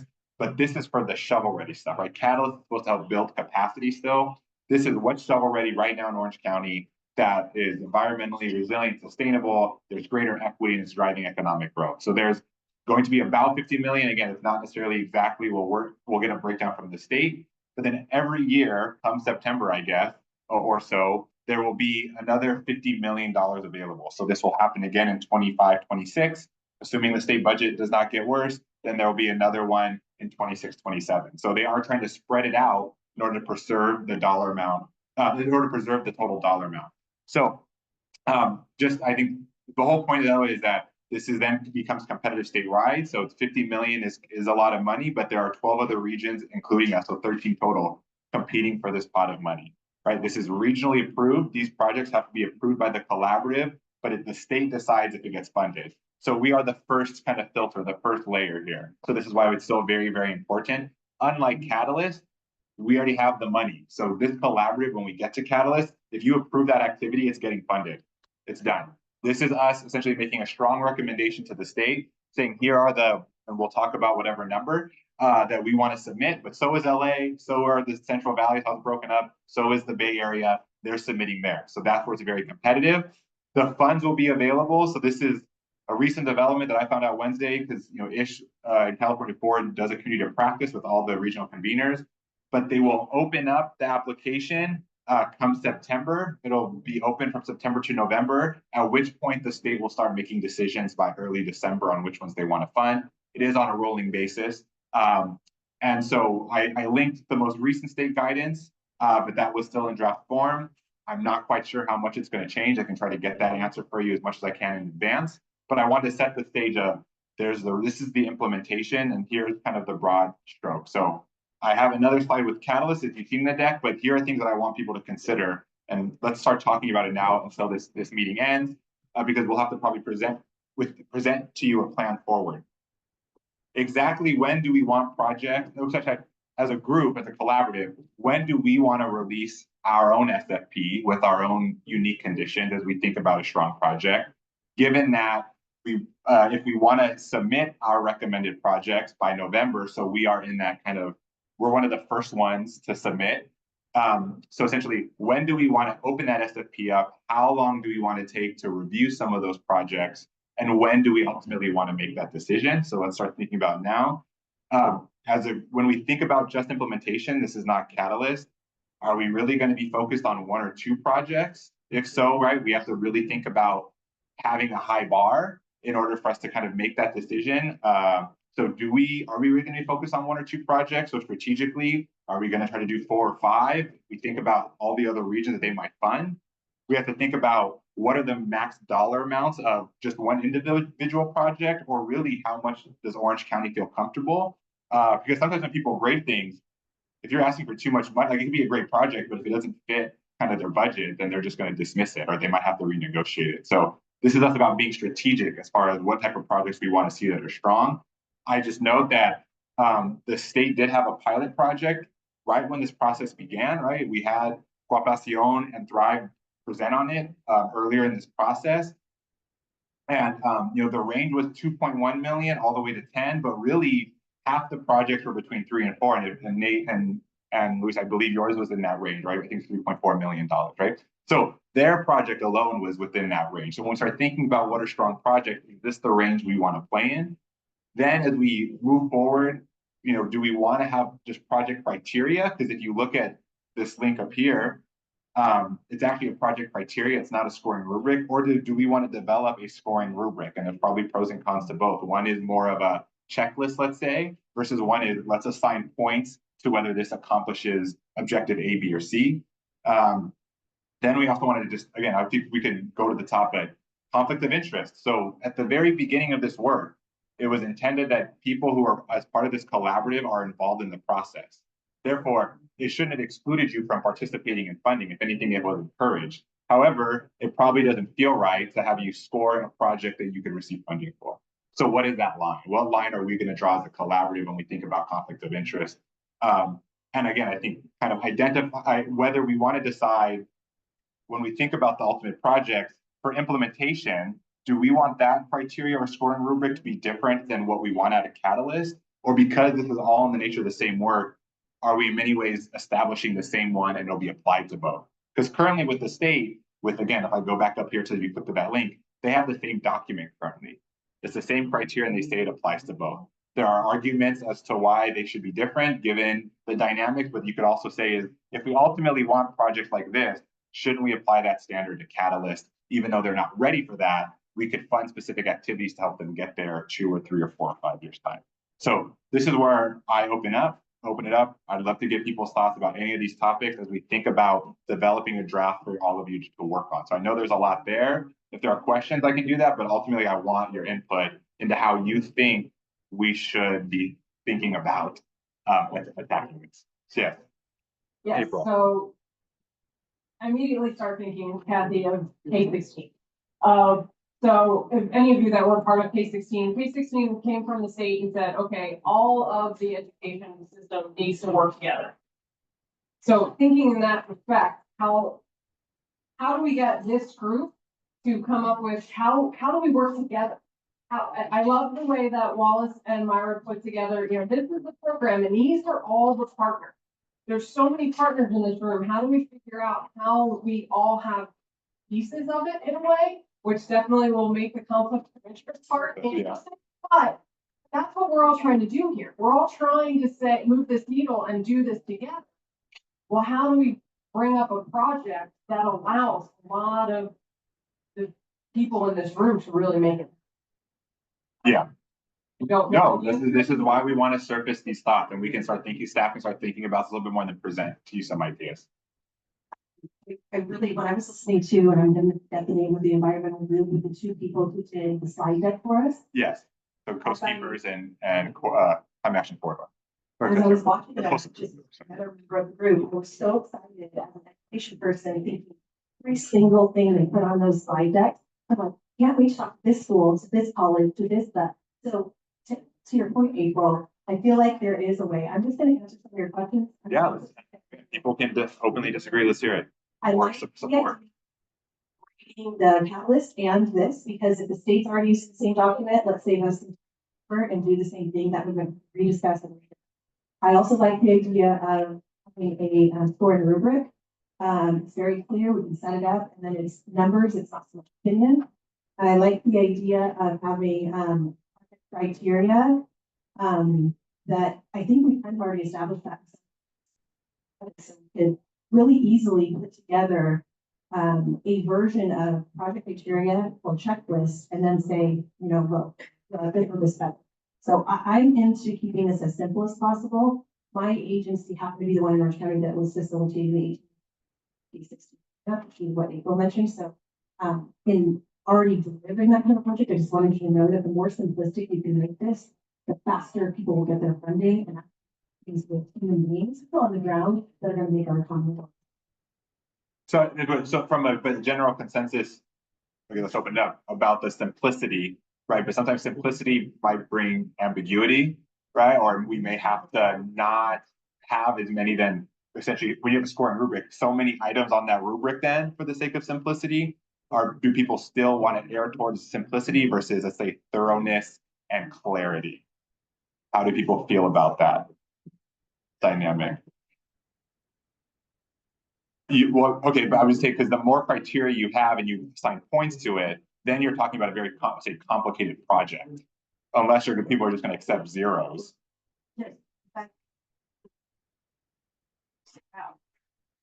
So I mean, I mean, we have a bit of a roadmap, right? A little bit, yeah, but we can always add our own conditions. And what we can agree upon is that that's our starting platform and apply those. And there could be clarity in that, but it can still be simple. Okay. I mean, that's. Yeah. Well, I mean, we'll send you and you can let us know. Well, I think my comment on the previous presentation where I started talking about measurable metrics felt like some of that language that I was reading, it wasn't very cliff notey to me. I didn't really quite understand what this effort was all about through that. If that's what that intention was, and I think I was trying to say, if we create outcomes that are very measurable, then we are suddenly all going to be very clear. Like if we want 10% increase in wages from the current median wage in Orange County. We want, I mean, so like very clear, measurable outcomes. And then I think judging the projects becomes much easier because it will be clear which ones are going to best achieve those outcomes. Yeah, that's a good point. So I had here and then so I think it was maybe the previous slide, you were describing the, I think August to November window of when the state is gonna perhaps make decisions or have their own. So, yeah, and then I'll give more clarity when I get that. Currently, it's supposed to be on a rolling basis, but it's just about us thinking about, if we wait until February, will the money be gone? Will it, right? I've already made all the awarding decisions by December. We don't know the answer to that, but that's like something that you do have to think about as we make these decisions about, again, what's our strategy in soliciting and selecting and timing of submitting the project? And for the state's process, given that it is competitive, have they already released an RFP or SFP that says like, here is our criteria? Because if we're going to try to vet projects that will be most competitive for the state's process, then my mind is, well, let's not come up with our own criteria. They are the ultimate funder, so I'm just going to mirror their proposal essentially in our vetting as a community. Does that make sense? I think if that's what the group wants to proceed with, I mean, I think at the very least it serves as a foundation. The question is, are there things specific to this region that we want to see? Or if the bar is not high enough that the state has set, do we want to set that bar higher? Does that help narrow down our projects? Because are we going to receive 50 if the bar is not too high? And that's an arduous selection process versus if we make it really high, then maybe we get those 2 or 3 and they're already the cream of the crop, let's say, and it's easier to make that decision. That's why I want to ask this question. So to your point, yes, I would think we absolutely cannot cut counter to what the state is saying, but we have to decide whether we feel like that's sufficient. But we've only seen the draft as you see it's like in this link. and it's been in previous meetings, but they do not have a final. We'll probably see that in September. We go to Peter, and then actually, we have Tony's hand up, so Yes. Peter, Tony, will come up here. Just a further comment on the use of rubrics. I think that's what the direction we gotta go, and how you design the rubric determines how simple or complex that is. If you put everything on a scale everything's ranked on a scale from 1 to 4, so if you use a 5-point scale, everybody's gonna give everything a 3, and we'll be stuck in the middle. Use an even number, now you're gonna be more towards it, more against it. The categories you choose in the rubric, the way you will design it, so some important time is spent. If some important time is spent designing that simplifies the process, and then that drives the conversation. I gave it a 1, you gave it a 4. Why is that? Now we can have a conversation that the rubric drives, and so we don't have to be a slave to the numbers, but they're a jumping off point for evaluation. Jesse, I heard we have our first volunteer for the rubric committee over here. Let me lower this, and then I think we got Tony up on the. yeah, Tony, can you? I think you're good to go, and the microphone's there. Great. Tony, I think it's your turn. You can hear me. I can. So I think it's really great that you're bringing this forward so early, and also trying to share the state's process that is not clear, because I'm hearing different things in different regions. To me, one of the big pieces here is that if the state does a straight regional split, it would be at 50 million per year, which 50 million can't be available because you have to pull off 5% admin, and hopefully there's a tribal set aside. But let's just say it's 50 million. We're talking about 3.8 million per region, and potentially 3 rounds. So we're talking about a really narrow piece here.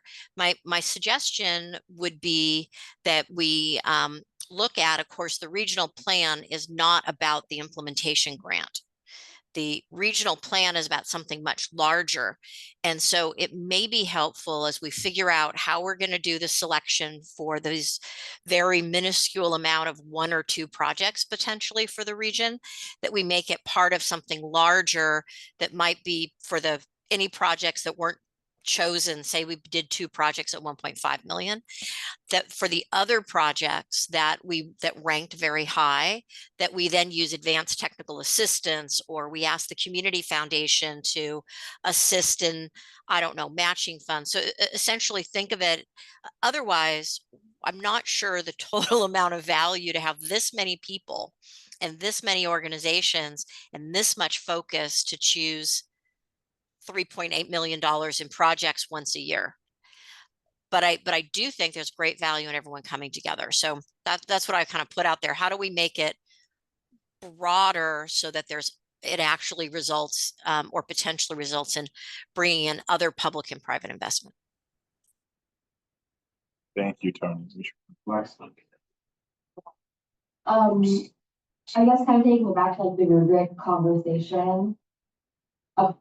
As someone at a nonprofit who has applied for state grants, and they are just like increasingly requiring collaboration between like all sectors, and that's something that we need to be really aware of. And when it comes to choosing, either one project or multiple small projects, I think it would be great if we have kind of a mix of both, especially if what would be available to the region if it is kind of just by the number of regions that there are.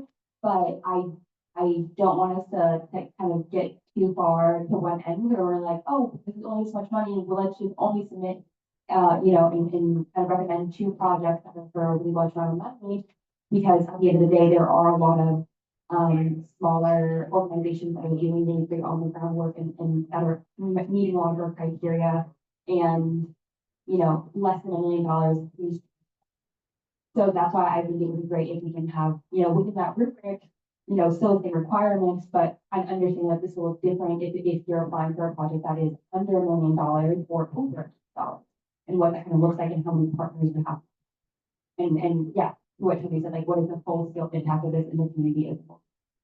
So yeah, and then one more, I'm going to just, and then go ahead, Tony, or can you get to that real quick? And then I'm going to do just 2 more slides. I think we'll just have that conversation. online and at the next meeting, but I still want you to think about this, because these are where we're making consequential decisions. Some things that I see, I think like that I see, in order to kind of even address your concerns, is that they will release RFPs and they will say this for organizations above this and for organizations, so they'll have two different pots of money for organizational size. Or you see they're required to give, include collaborative partners, and 50% of that money has to go to some kind of collaborative partner. So those are just stuff I do. Wonderful. Thank you. That sounds like, and then Lexi also volunteered too. Thank you. So just real quick, and I know we're short on time. So again, Catalyst in particular, when you think about the activities that'll fund the projects that are still maybe several years away, right? That funding is already available. I think just because of the capacity of us trying to get through planning, we'll get to when we get to it. We have until September of 2026, where again, in Orange County, 9 million can be gone very quickly. But as I mentioned, like once the collaborative approves that funding, the fiscal agent will pay it, right? Like that's how quickly it's moving. And so I just wanted to make that clear when we talk about Catalyst again. I think we want to get through this planning phase work first, and then we'll start reviewing some of those things. As you know, next meeting is when we'll select the investment sector coordinators. There's funding for that. That's how you get 1.5 goes towards that. But I think as I'll have Luis's comment, but just for people to think about whether people like spending caps. So it's still maybe somewhat similar to size, but it's like if you have exploratory in that activity, is there a cap there? Versus if you're much farther along and you're at the last mile, do you need more funding? So do we kind of set up criteria there?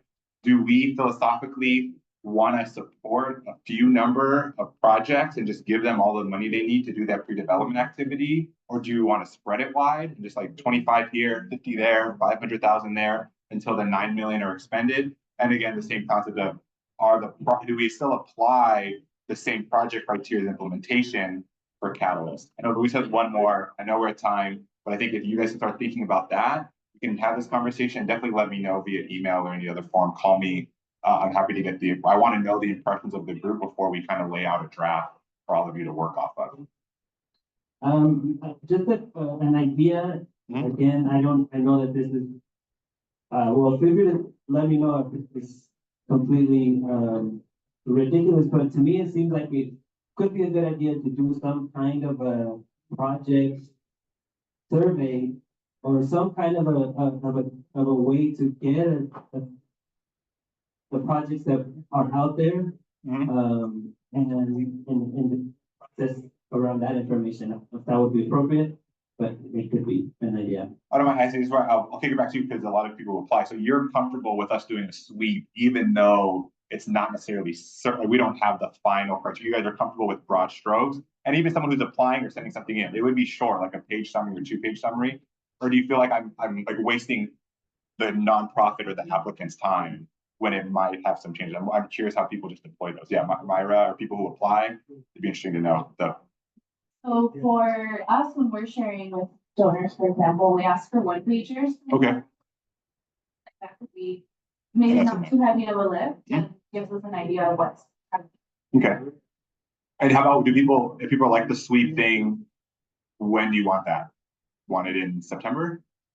When's it kind of know? Sooner, August or September? I heard sooner over here. Okay, August. We can try to do it next month. Sure.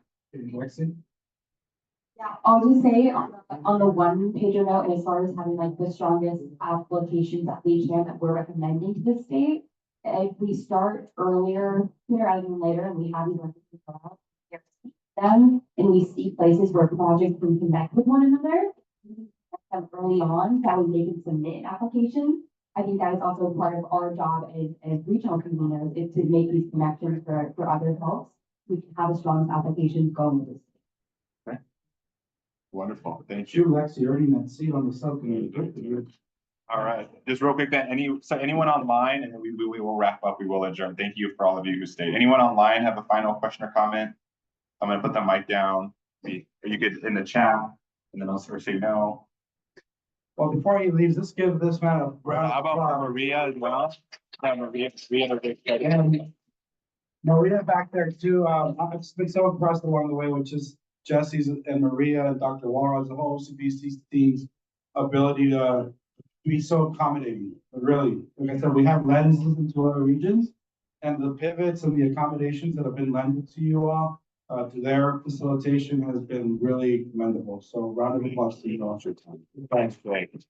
I would be remiss if I didn't take a second to also, recognize Maria back there. Maria's always kind to say, well, we've been here for 3 months or 8 weeks. And I'm like, you hit the ground running and you've been tremendous addition to the team. So she's doing a lot, Maria. And certainly not last and not least by any stretch of the imagination, I want to thank Reina and Oscar who are here from Spokes. Ron, Barnville, thank you for your hospitality and thank you, my relative, for rolling out the red carpet for us today and accommodating the room, the sound, the delicious food, everything was great. Thank you so much. Really appreciate it. It's always great to see efforts like this supporting local small businesses and leaving our economic impact in local communities that way. So thank you. Muchísimas gracias to you and your team. And final applause is for all of you.